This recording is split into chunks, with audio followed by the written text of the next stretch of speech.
The Bugatti Chiron was worth $3 million, and it would not start.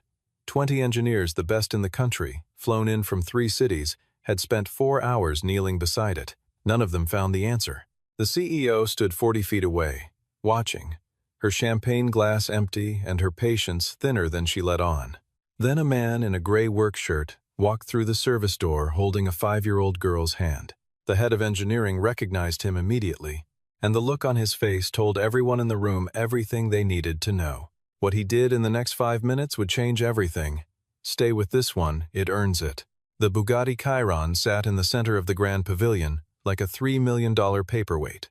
Its paint, a deep agave blue with silver undertones, caught the chandelier light from every angle, the kind of color that seemed to shift depending on where you stood. 400 guests moved around it in a wide, careful circle, the way people orbit things that are both beautiful and broken. The engine was dead, had been dead for 4 hours, and in 30 minutes, the most important contract of Eleanor Vance's professional life was supposed to be signed beside it. Eleanor stood near the far end of the display floor, a champagne flute in her right hand empty.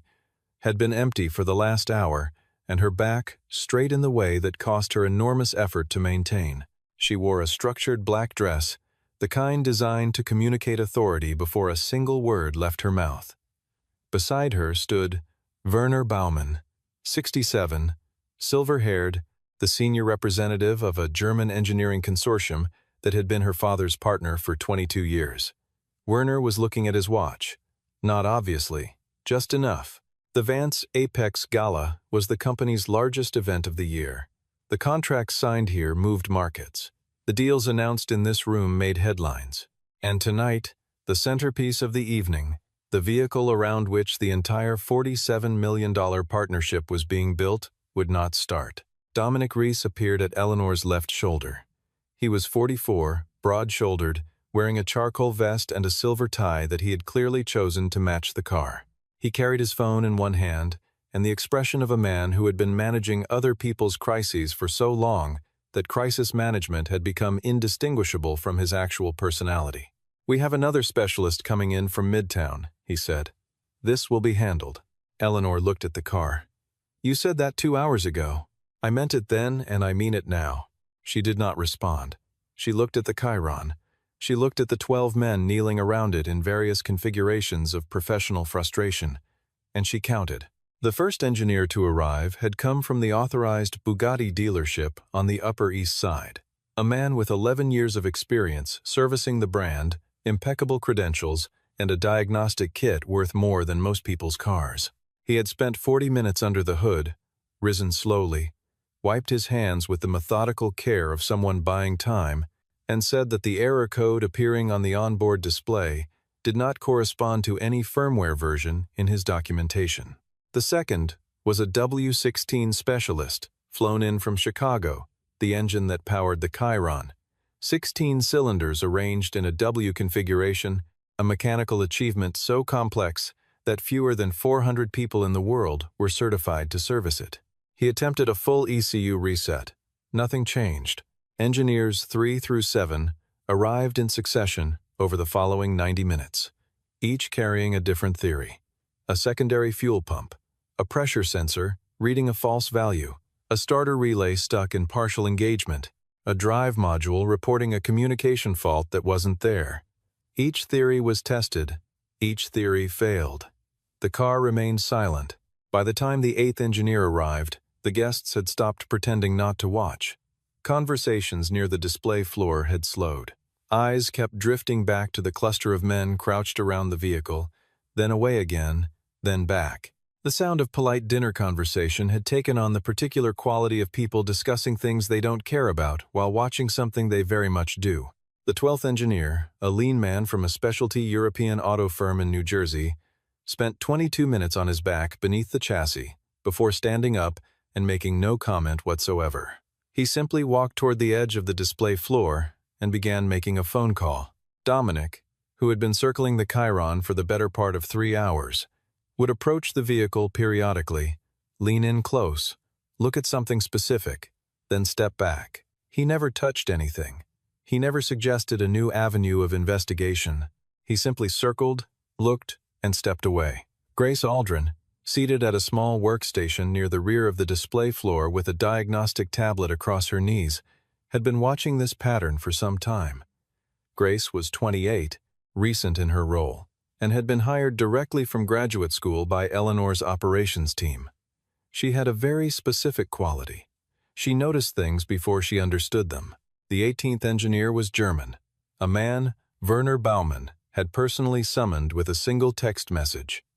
He arrived with the quiet confidence of someone who had never failed to solve a mechanical problem. He spent 31 minutes with the car. Then he straightened, looked at Werner, and gave a slow, single shake of his head. Werner looked at his watch again. Dominic said, "We have 2 more teams on the way. We have time." Eleanor said nothing. She was counting. By the time the 20th technician stepped back from the vehicle with the same hollow expression as every man before him, 4 hours had passed. The room had given up the pretense of normalcy. The display floor had become something closer to a wake. Guests refilled their glasses and watched from a respectful distance, back to life. Grace sat with her tablet and her running tally, a list of every theory proposed, every component tested, every approach attempted and abandoned. The list was long. At the bottom of it was a single category no one had touched. She hadn't said anything. She was new. She wasn't sure. She was still thinking about that when the door on the service side of the hall opened and a man in a gray work shirt walked in. He was not tall enough to command a room. He was not dressed in a way that caused anyone to turn. He had the kind of face that was easy to look at and easy to look past, strong-featured but unremarkable, wearing the expression of someone focused on something they haven't reached yet. He carried a small canvas bag over one shoulder, and with his free hand, he held the hand of a 5-year-old girl with a crooked ponytail and light-up sneakers. The girl was holding a miniature toy car. It was blue, the same blue as the Chiron. His name was Levi Harmon. He was 29 years old. He had been hired 6 weeks ago as a contract mechanic for the logistics team responsible for transporting and performing pre-event mechanical checks on the 3 display vehicles. His work had been finished before the gala started. He had stayed because the finance office owed him a signature on his payment confirmation, and the person responsible for that signature had not responded to his messages. He was not supposed to be here. That part was about to matter a great deal. The girl Mia was 5. Her mother had died 14 months earlier. The woman who normally watched her on evenings like this had called at noon with a fever and an apology. Levi had brought Mia along the same way he'd brought her to a dozen job sites before. Quietly, without complaint, with the quiet confidence of a man who had learned to solve problems using whatever resources were available. He had promised her it would be 1 hour. That had been 3 hours ago. Mia had her toy car. She was fine. Levi guided her to a folding chair near the wall far from the crowd, close enough to the door that leaving would be simple, and set her down with the small canvas bag. He told her to stay put, and he would be back in 10 minutes. She looked up at him with the patient, pragmatic expression of a child who had learned that 10 minutes could mean a lot of things, and said okay. He turned to find the finance contact. He took 3 steps, and then he saw the Bugatti. More precisely, he saw what was wrong with it, not the car itself. He had seen Chirons before, had worked on 2 of them during a 3-year stretch that felt like a different life. What he saw was the diagnostic indicator on the center display a specific sequence, a particular color, and the way the men around the car were positioned. He saw where their tools were. He saw what components had been opened and closed again. And he saw one thing that no one had touched. He stood still for a moment. Grace Aldrin looked up from her tablet. She noticed him looking at the car. She noticed the look itself, not curiosity, not idle interest, but the focused, quiet attention of someone processing information. She glanced at her tablet. She looked at the untouched category at the bottom of her list. She looked back at him. Neither of them spoke. Levi turned toward the wall, intending to find the hallway to the finance office. He had gotten exactly as far as 2 steps when he heard the voice. "Hey!" It was sharp, low, and close. He turned. Dominic Reese was standing 8 feet away, and the expression on his face had moved through 4 distinct stages in the span of about 3 seconds. Levi could see the progression clearly. He had seen it before, 3 years ago, across a conference table. It started with surprise, and ended somewhere that looked like controlled panic wearing the costume of disdain. "Who let you in here?" Dominic said.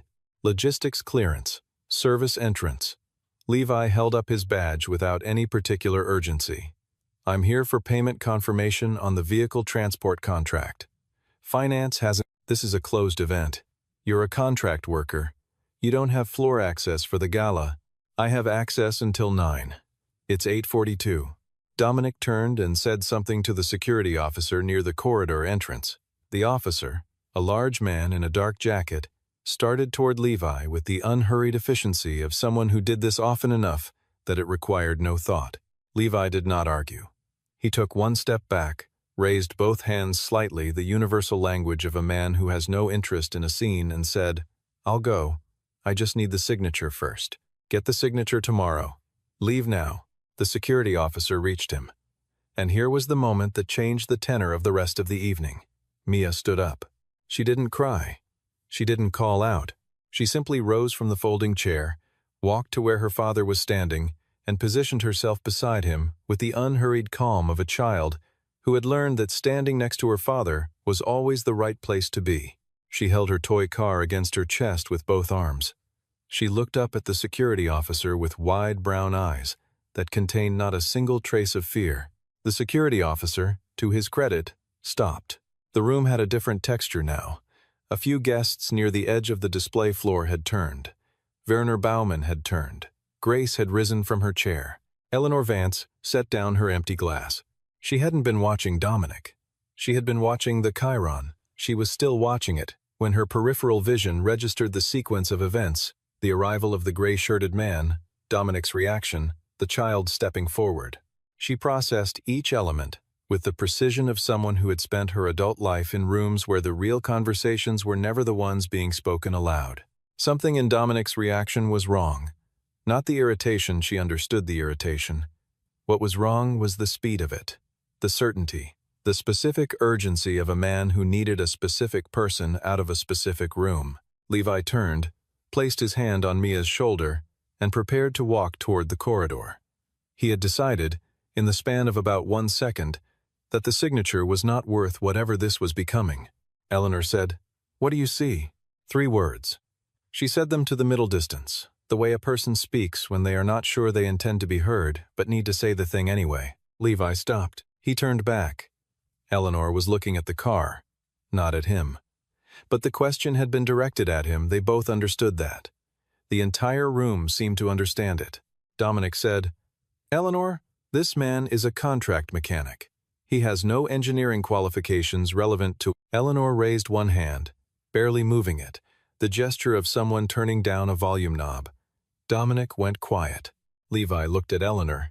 She looked at the car. Then, because there was no sensible reason not to, he answered her.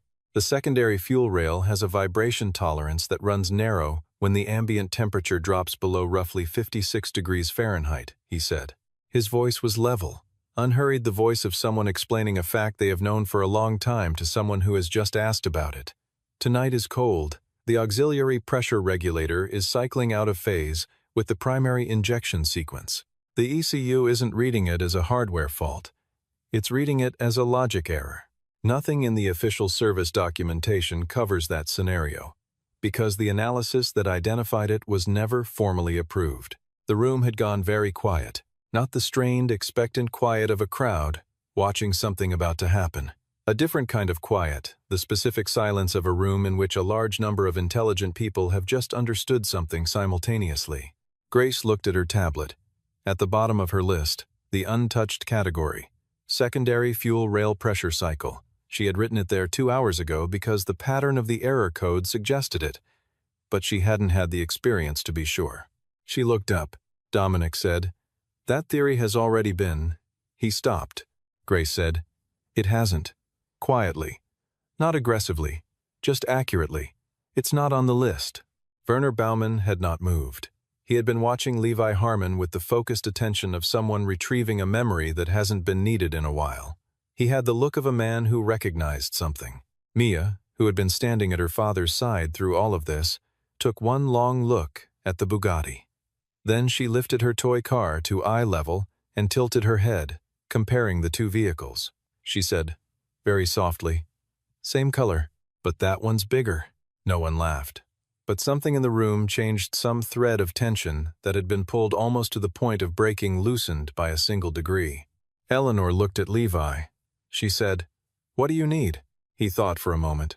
A 14-millimeter wrench. And 5 minutes. Dominic opened his mouth. Eleanor did not look at him. The security officer had already stepped back. Levi set the canvas bag down beside Mia's chair. He took the wrench that Grace retrieved from the technical kit at her station. He walked to the car, crouched beside the engine compartment, and he began. He did not perform. There was no theater in the way he worked, no dramatic pauses, no sweeping gestures designed to communicate competence. He simply knew where to look, and he looked there. His hands moved with the particular, unhurried certainty of someone who has done a specific thing so many times that thinking about it would only slow the process. Mia sat back down on her chair. She watched. She had watched her father work on cars in garages and driveways, and once in a parking structure during a rainstorm, and she had learned a long time ago that the way to help was to be very still and hold the car. The first minute, Levi placed his bare hand against the housing of the secondary fuel rail, not to test temperature, to feel resonance. He kept it there for about 20 seconds. His eyes focused at a middle distance that suggested he was processing something other than what he was looking at. Then he moved his hand along the rail toward the mounting bracket. The second minute, he removed 2 small fasteners from the bracket, nothing dramatic, ordinary removal, and shifted the angle of the rail by approximately 3 degrees. Someone in the crowd exhaled audibly. Someone else murmured something that was not quite skepticism and not quite hope. The third minute, he found the auxiliary pressure regulator, a component the size of a thick paperback book, tucked behind the intake manifold, where the access was difficult enough that most service approaches bypassed it. He did not use the diagnostic tablet. He reset the regulator manually, using a sequence of 3 specific adjustments that came not from a manual, but from a place in his hands that manuals could not reach.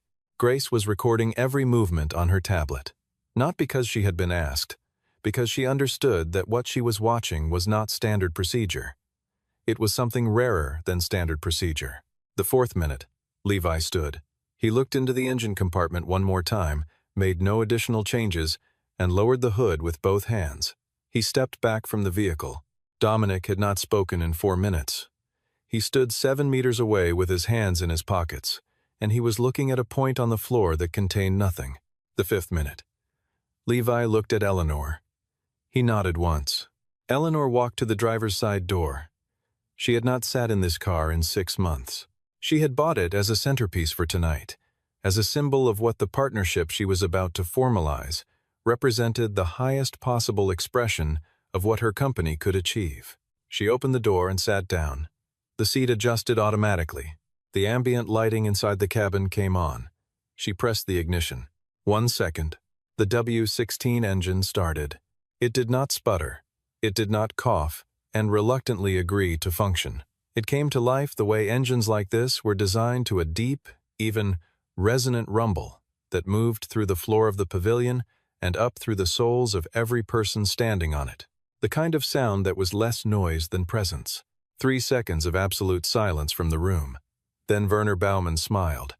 It was a small smile, private, the expression of a man who has just seen something confirmed that he suspected was true. Mia raised her toy car toward the ceiling and said, "Vroom." Eleanor sat with the engine running for a moment. She felt the vibration through the seat. She felt the car doing what it was built to do. Then she turned it off, stepped out, and looked across the hood. She looked at Levi. Then she looked at Dominic. Her voice, when she spoke, was very quiet. The kind of quiet that has the same effect as a very loud noise. "Dominic," she said, "how long have you known about this?" Grace had already found the file. She had retrieved it 17 minutes ago, had retrieved it the moment Levi walked in, and she recognized his name from the metadata on a document she had read during her first week at the company. A document that had made her uncomfortable in a way she couldn't fully articulate until this moment. She read aloud from the tablet, not dramatically, not with any particular inflection, simply reading a fact that deserved to be read. Internal vibration analysis, W16 fuel system, low-temperature ambient conditions, submitted to the R&D department in the spring of 2021. Author, Levi Harmon. The room processed this at different speeds. Werner Baumann looked at Dominic with an expression that was not surprise.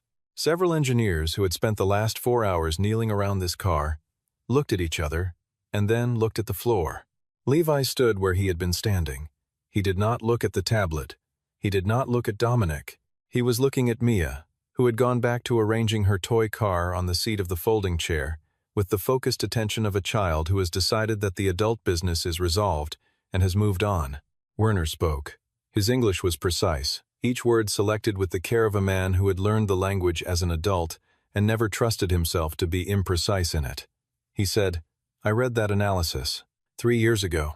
It was forwarded to our team as part of a joint technical review." He paused. "The version I received had a different name on it. The version submitted to the board 6 months after Levi's original filing, authored by Dominic Rees, bearing Dominic's name, using the same theoretical framework, the same supporting calculations, the same conclusions had been the document that informed the design specifications for this very vehicle's service protocols. The document that made Dominic Rees's reputation in this industry. The document that had appeared roughly 3 months before the performance review that ended Levi Harmon's employment at this company. Dominic did not respond. He was a man who had spent 20 years becoming very good at controlling rooms. He had a response for everything. He had always had a response for everything. But he was standing in a room where the car was running, where the file was open, where Werner Baumann was looking at him with the particular expression of a man who has already drawn his conclusions and is simply waiting for the meeting to end. Dominic had nothing. Eleanor looked at him for a long moment. Then she looked at Levi. "How long have you known this? That you were walking into this room, this company, this situation?" Levi considered the question. "Since I walked through the door, a beat. And you fixed the car anyway." He looked briefly in the direction of Mia, then back. The car needed to be fixed. That part wasn't complicated. Eleanor let that sit in the air for a moment. Then she said, "Stay." Levi looked at Mia. Mia was rotating her toy car in slow circles on the seat of the chair, making a quiet engine sound with her mouth. He looked back at Eleanor. "I'll stay," he said, "but I'd like to get Mia settled first." Eleanor looked at the little girl for the first time directly. Mia looked back at her with complete, uncomplicated equanimity. The CEO of Vance Apex Motorsport and the 5-year-old daughter of the man who had just saved her $47 million evening held each other's gaze for approximately 2 seconds. Then Mia looked back at her car. Eleanor said, "Of course." What followed was not a confrontation, because Eleanor Vance was not a person who conducted confrontations on event floors in front of 400 guests. What followed was quieter than that. Werner excused himself to make a phone call brief, in German, standing near the window with his back to the room. Grace quietly noted every entry in her documentation log, correcting every place where the authorship of tonight's solution had been ambiguously recorded. And Dominic Rees stood near the edge of the display floor, with his hands still in his pockets, watching the room reorient itself around a new understanding of how the evening had actually gone. Eleanor found Levi near the back corridor, where he had settled Mia on a bench with a soft pretzel from the catering station and a cup of apple juice. He was crouched at her eye level, talking to her about something that had nothing to do with any of this. When Eleanor approached, Mia looked up and said, with the frank sociability of a 5-year-old, "Your dress is pretty." Eleanor said, "Thank you. So are your shoes." Mia considered this fair and went back to her pretzel. Eleanor sat in the chair adjacent to the bench.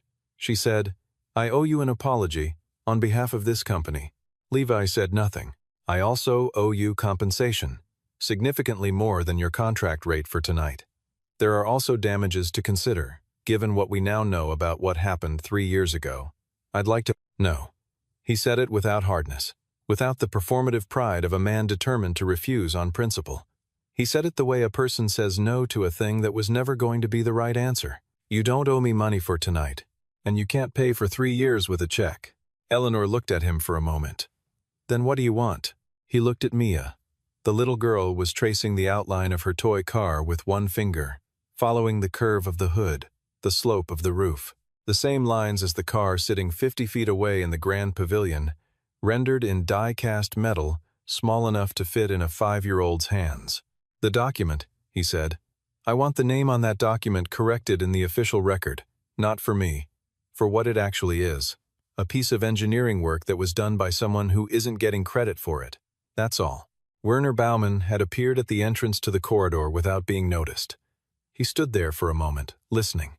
Then he said, "I think the contract we're signing tonight should include a clause on internal document provenance review, a formal audit of technical authorship over the past 5 years." He looked at Eleanor. "Our consortium has been recommending it for some time. Perhaps this is the right moment." Eleanor looked at Werner. Then she looked at Levi. Then she looked at Grace, who had appeared behind Werner with her tablet, and the expression of someone who has been waiting to say something useful for quite a while. Grace said, "I've already flagged the complete documentation chain. If we begin the correction process tomorrow, the formal record can be updated within a week." Levi stood up from his crouch beside Mia's bench. He reached down and adjusted the tie of Mia's ponytail. It had been sliding sideways for the better part of an hour. The little girl allowed this with the patient tolerance of someone who has learned to accept hair maintenance as an unavoidable aspect of having a father. Eleanor stood as well. She said, "I have one more question." He waited. "Are you still taking contract work?" The question landed differently than he expected. He had anticipated an offer, some version of a redemption arc, delivered in corporate language, a title, a salary range, a formal acknowledgement of the wrong that had been done. He had prepared, in some quiet recess of himself, to politely decline whatever it was. He had been declining things for 3 years. He was practiced at it. This was a different kind of question. It was not offering him anything. It was asking what he was. "For now," he said, "I'd like to schedule a meeting, Monday morning. If you're available." He looked at Mia. She had finished the pretzel and was holding her toy car up toward the corridor's overhead light, watching the way the light moved across the blue surface. The same look on her face she got whenever she found something worth understanding. "I'm available," he said. "But I have one condition. Namit, the document, first. The correction gets filed before I walk into any meeting. That's not a negotiation point." Eleanor held his gaze for a moment. Then she said, "It will be done by Friday." Levi nodded once. They did not shake hands. They looked at each other in the way that two people look at each other when they have just established the terms of something real. Mia lowered her toy car and looked at Eleanor. She said, "Is your car going to be okay now?" Eleanor said, "Yes. Your father made sure of it." Mia nodded, entirely satisfied with this answer, and went back to the light. He told her on a Sunday morning. The kitchen was small, 2 windows, yellow curtains, a table with one leg that sat slightly lower than the other 3, which they had both stopped noticing 6 months ago. Levi was at the stove, scrambled eggs, the way Mia liked them, with the small cubes of cheddar that had to be folded in at the very end or they got too melted.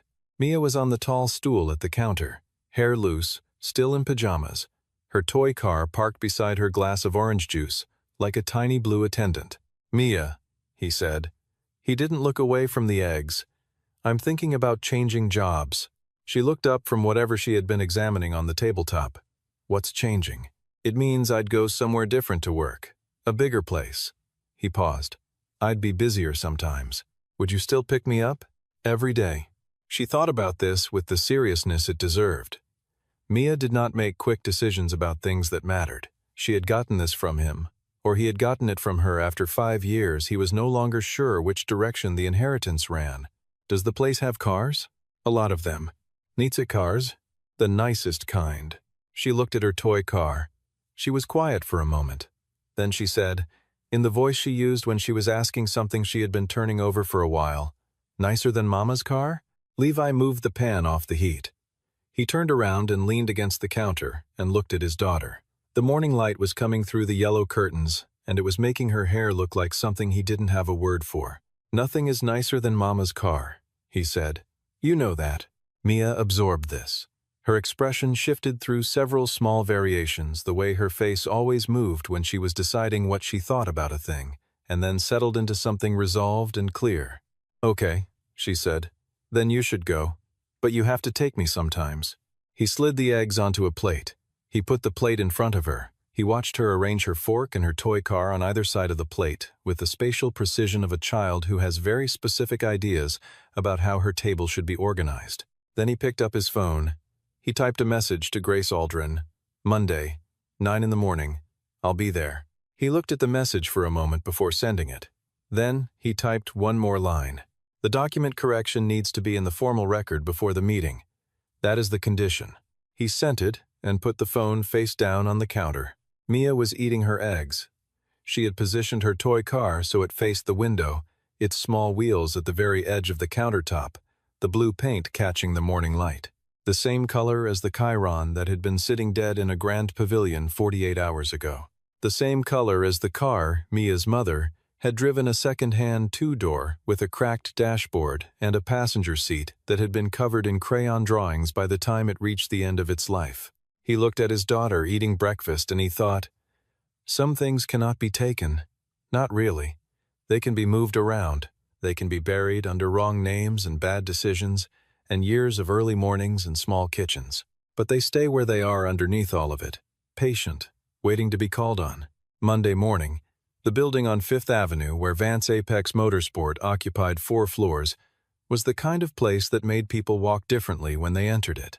The lobby had 20-foot ceilings and a floor that reflected the light in ways that felt intentional. Levi wore a light green button-down shirt, dark trousers, and clean leather shoes. He had left Mia at the preschool down the street from their apartment, and she had gone without complaint, which meant she was in a good mood, which meant the day had started correctly. Grace met him at the elevator. She looked like she had been awake since before 6. She looked like she was happy about it.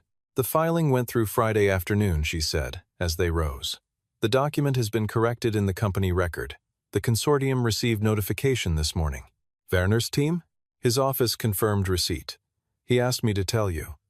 She glanced at her tablet, and I'm quoting directly, "The right work has the right name now. That is how it should have been." Levi nodded. Grace said, "Dominic submitted his resignation Saturday morning. I don't know if anyone has told you. No one told me. It was quiet. No statement. No announcement. HR sent a company-wide email that said the director of engineering role was being restructured." She paused, which is accurate. He looked at the elevator doors.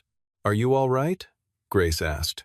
He thought about it the way he thought about everything, actually. Specifically, without rushing to a comfortable answer. "I'm fine," he said. "Some things take the time they take." The meeting room had floor-to-ceiling windows facing west and a table long enough that the far end existed in a different light than the near end. Eleanor was already there when he arrived. She was standing, not sitting standing at the window, looking at the city the way people look at things they are responsible for. She turned when she heard him enter. On the table, in the center, lay 2 documents. One was a single page, the corrected filing, bearing his name and the date of the original submission in 2021. The other was a contract, considerably longer, with a title at the top that he read once and then looked away from, because reading it a second time felt too much like wanting something. Eleanor said, "I can't give you back 3 years. I know. I can give you what comes after them." She indicated the chair across from her. "Read the contract. Take whatever time you need." He sat down. He picked up the single-page document first, the corrected filing. He looked at his name at the top of it. Levi Harmon, author, submitted spring 2021. The document that had started as a solution to a problem no one else had thought to look for, had been stolen, had been buried, and had now been returned to the place it began. He set it back down carefully.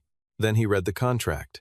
He read it the way he did everything all the way through, without skimming, attending to what the words actually said rather than what he hoped they said. He asked 2 questions. Eleanor answered them directly. He asked a third.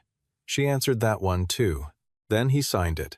Not the corrected document, he had not been asked to sign that. That one was already filed. That one required nothing from him except to exist, which it was now doing, correctly, with his name in the right place.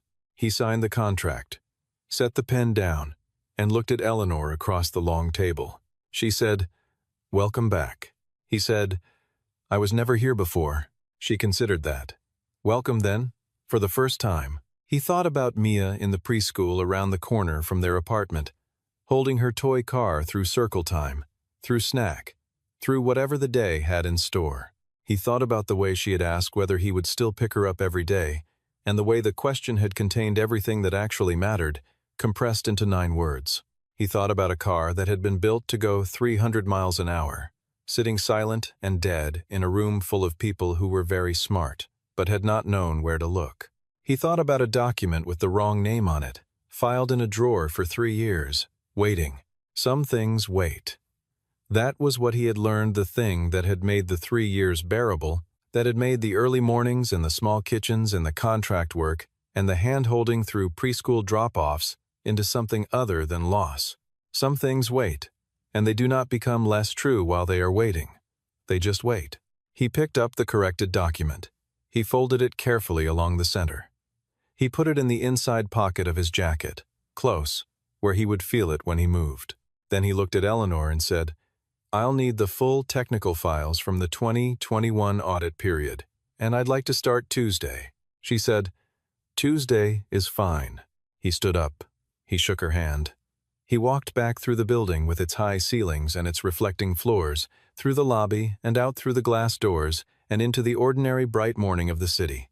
Mia was at the preschool window when he arrived that afternoon. She saw him through the glass before he came through the door. She always did. Had always been the first to spot him, a fact that never stopped meaning something. She came through the door already talking. "Did you go to the new place?" "I did." "Did you sign the thing?" "I did." "Are there cars?" "More than you can count." She thought about this. Then, what color? He remembered the Chiron, the agave blue, the way it had caught the chandelier light, the way Mia had held up her toy car and compared them in the middle of a room full of people who had given up. He looked down at his daughter. "Same color as yours," he said. She looked at the toy car in her hand. She looked at him. She smiled the way she smiled when something was exactly what it was supposed to be. Levi Harmon put his hand on his daughter's shoulder, and they walked home together through the afternoon. The toy car tucked in her jacket pocket, the corrected document folded against his chest, the city carrying on around them, the way cities do, indifferent to most things. But moving, always moving, full of engines that someone somewhere knows how to start.